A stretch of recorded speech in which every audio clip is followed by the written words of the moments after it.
Welcome to mini foods Jaisingh. எல்லோருக்கும் வணக்கம். இன்றைக்கி நம்ம வீடியோவில் ரொம்பவே எளிமையான முறையில் ஒரு ஆரோக்கியமான பாரம்பரியமான ஸ்வீட் ரெசிபி தாங்க எப்படி செய்யணும்னு பார்க்க போகிறோம். வட்டலாப்பம் தான் நம்ம செய்ய போகிறோம். இது வந்துட்டு ரம்ஜான்னாலே வந்துட்டு இந்த ஸ்வீட் இல்லாமல் ரம்ஜான் கொண்டாட மாட்டாங்க. அந்தளவுக்கு ஒரு பாரம்பரியமான ஒரு ஸ்வீட் ரெசிபிங்க. இது வந்துட்டு இலங்கையிலேருந்து வந்தது. இப்போ இந்த ஸ்வீட் வந்துட்டு நம்ம வீட்டில் எப்படி செய்யலாம் அப்படின்னு தாங்க பார்க்க போகிறோம். பாருங்கள், பார்க்குறதுக்கு எவ்வளோ அழகாக இருக்குதுன்னு சொல்லிட்டு சாப்பிட்றதுக்கு அப்படியே வாயில் வச்சாலே கரைஞ்சி போகுங்க. அந்தளவுக்கு வந்துட்டு டேஸ்ட்டும் சரி, அதோட ஃப்ளேவர் எல்லாமே சூப்பராக இருக்குங்க. சின்ன குழந்தைங்களுக்கு கூட 6 மாத குழந்தைங்களுக்கு கூட அந்த ஸ்வீட் வந்துட்டு நம்ம கொடுக்கலாம். ரொம்ப ரொம்ப ஆரோக்கியமான ஒரு ஸ்வீட் இது. இப்போ இந்த ஸ்வீட் செய்கிறதுக்கு ஒரு மிக்ஸி ஜாரில் 4 முட்டை வந்துட்டு உடச்சி எடுத்துக்கிறேங்க. இது வந்துட்டு பாரம்பரிய முறைப்படி செய்யும் பொழுது நாட்டுக்கோழி முட்டை வந்துட்டு இதுக்கு யூஸ் பண்ணிக்கிடுவாங்க. நம்ம வந்துட்டு இன்றைக்கி நார்மல் முட்டை தாங்க யூஸ் பண்ணிக்க போகிறோம். 4 முட்டை வந்துட்டு மிக்ஸி ஜாரில் உடச்சி எடுத்துக்கிறேன். இது கூட 1 டேபிள் ஸ்பூன் அளவுக்கு பொட்டுக்கடலை சேர்த்துக்கலாம். ஒரு 10 முந்திரி பருப்பு வந்துட்டு சேர்த்துக்கலாங்க.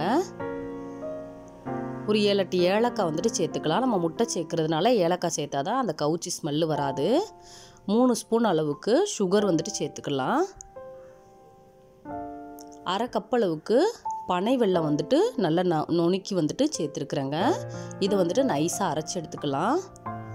இந்த முந்திரி பருப்பும் பொட்டுக்கடலையும் ஆப்ஷனல் தாங்க, நீங்கள் தேவைன்னா சேர்த்துக்கலாம். கொஞ்சமாக சுவைக்காக வேண்டி உப்பு வந்துட்டு சேர்த்துக்கலாங்க. 1 கப் அளவுக்கு திக்காக காய்ச்சி ஆற வச்ச பால் வந்துட்டு சேர்த்துக்கிறேன். இதில் நீங்கள் பாலுக்கு பதிலாக தேங்காய் பாலும் வந்துட்டு திக்கான தேங்காய் பாலும் சேர்த்துக்கலாங்க. இப்போ இதை வந்துட்டு ஒரு பட்டர் தடவி வச்சுருக்கிற மோல்டுக்கு மாற்றிக்கிறலாங்க. நீங்கள் முந்திரி பருப்பு பொட்டுக்கடலை சேர்க்கலைன்னா அந்த எக்கை வந்துட்டு மிக்ஸி ஜாரில் வச்சு அடிக்கக்கூடாதுங்க. நார்மலாகவே பிளெண்டர் வச்சு அடிச்சுக்குங்க. இப்போ இதில் இருக்க இந்த சக்கையெல்லாம் வடிகட்டி எடுத்துக்கிடுவோம். இப்போ ஒரு பாத்திரம் வச்சுட்டு அதில் 2 கப் அளவுக்கு தண்ணி சேர்த்துட்டு ஒரு ஸ்டாண்டு வந்துட்டு உள்ளே வச்சுருக்குறேங்க. அதுக்குள்ளக்க இந்த முட்டை கலவையும் உள்ளே வச்சிடலாம். உள்ளே வச்சுட்டு ஒரு மூடி போட்டு இது போல் மூடி வச்சிடலாங்க. அதுக்கு மேலே அந்த இட்லி பாத்திரத்தோட மூடியை வச்சுட்டு ஒரு 1/2 மணி நேரத்துக்கு மீடியம் ஃப்ளேமோட கொஞ்சம் கம்மியாக இருக்கிற மாதிரி வேக வச்சு எடுத்துக்கலாம். இப்போ 1/2 மணி நேரம் ஆயிடுச்சு. இப்போ பாத்திரத்தை எடுத்து விடலாம்.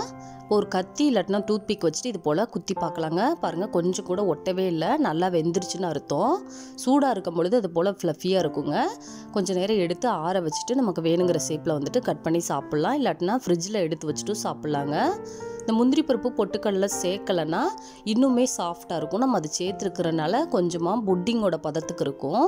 நம்ம அதை 2 சேர்க்கலைன்னா ஜெல்லி மாதிரி பதத்துக்கு இருக்குங்க. உங்களுக்கு எது போல் பிடிக்குமோ அது போல் செஞ்சுக்கோங்க.